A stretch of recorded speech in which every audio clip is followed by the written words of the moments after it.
বারবার ভৎসনার মুখে পড়তে হচ্ছে, এভিডেন্স লোপাট, এবং তাছাড়াও একাধিকবার দেখা যাচ্ছে যে রাজ্য পুলিশ কিছু একটা ট্যাম্পারিং করার চেষ্টা করছে।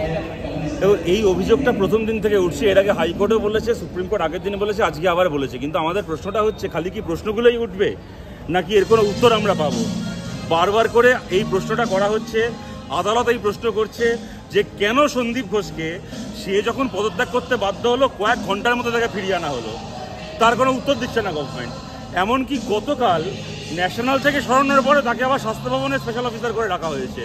অতএব এই যে আমাদের রাজ্যে সরকারি কর্মচারীদের সাসপেনশন, সার্ভিস ব্রেক, এইগুলো খালি ধর্মঘট যারা করবে তাদের জন্য, আর সন্দীপ ঘোষের মতো ক্রিমিনালদের জন্য নয়। সুতরাং এর উত্তরগুলো আমাদের পেতে হবে। প্রশ্ন তো জনগণ করছে, আদালত যদি খালি প্রশ্ন করে তাহলে আমরা কোথায় যাই? তিলোত্তমা কাণ্ডের শোরগোলের মধ্যে বেলুড়ে ঘরে ঘুমন্ত তরুণীর ওপর অ্যাসিড অ্যাটাক হয়েছে, খুন হয়েছে, তাহলে নিরাপত্তা কোথায়? কোথাও নেই। গতকাল আপনারা জানেন যে আনন্দপুরের ওখান থেকে একজনের মৃতদেহ পাওয়া গেছে এবং আরেকজনকে খুঁজে, একটা বাচ্চাকে খুঁজে পাওয়া যাচ্ছে না। বেলুড়ে এই ঘটনা ঘটেছে, বীরভূমে এই ঘটনা কয়েকদিনের মধ্যে ঘটেছে। অতএব একটা জিনিস পরিষ্কার বোঝা যাচ্ছে, এখানে প্রশ্নটা একটা ঘটনার নয়।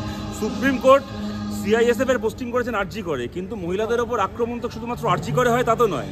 তাহলে তো পাড়ার পাড়ার মোড়ে মোড়ে সিআইএসএফ দাঁড় করিয়ে রাখা হবে। অর্থাৎ এইটা আমাদের রাজ্যের, আমাদের দেশের ক্ষেত্রেও এটা সত্যি যে ব্যবস্থাটাই এমন হয়ে আছে যে একটা বড় অংশের মানুষ মনে করছে যে মহিলারা সফট টার্গেট, তাদের ওপর যা কিছু একটা করে প্রমাণ লোপাট করে বেরিয়ে যাওয়া যায়, ধরার কেউ নেই, বলার কেউ নেই। সুতরাং একটা ঘটনাকে কেন্দ্র করে তো এখানে লড়াই নয়। এই কারণেই মহিলারা, সামাজিক আন্দোলনের কর্মীরা এবং আমরা বামপন্থীরাও কতগুলো সিস্টেমেটিক কতগুলো চেঞ্জ চাইছি, যে সিস্টেমেটিক কতগুলো চেঞ্জ চাইছি সরকারের কাছ থেকে, যাতে কিনা এই ধরনের ঘটনাগুলোকে আটকানো যেতে পারে। প্রধান বিচারপতি নির্দেশ দিয়েছে কেন্দ্রীয় স্বাস্থ্য সচিব সহ রাজ্যের মুখ্য সচিব এবং ডিজির সঙ্গে বৈঠক করবেন। নিরাপত্তা সুনিশ্চিত করতে কি পরিকাঠামো পরিবর্তন করতে হবে সেই নিয়েও আলোচনা করবেন। এটা খুব ভালো প্রস্তাব, এটা ভালো উদ্যোগ, জরুরি উদ্যোগ। ওনারা নিচ্ছেন এই উদ্যোগ, তার জন্য ওনাদেরকে স্বাগত জানাই।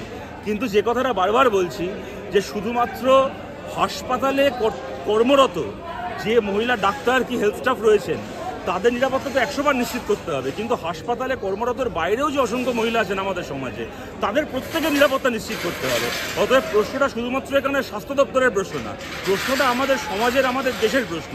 প্রত্যেকজন মহিলা, এমনকি যে মহিলা হয়তো গৃহকর্ম করেন, যিনি হয়তো বাড়িতে থাকেন, বাড়ি থেকে কাজে বেরোন, আবার বাড়ি ফিরে আসেন, এমনকি যে মহিলা বাড়ির ভেতর ডোমেস্টিক ভায়োলেন্সের শিকার হচ্ছেন, যিনি হয়তো ম্যারিটাল রেপের শিকার হচ্ছেন, তার জন্যও তো ব্যবস্থা নিতে হবে আমাদের দেশকে, আমাদের সরকারকে।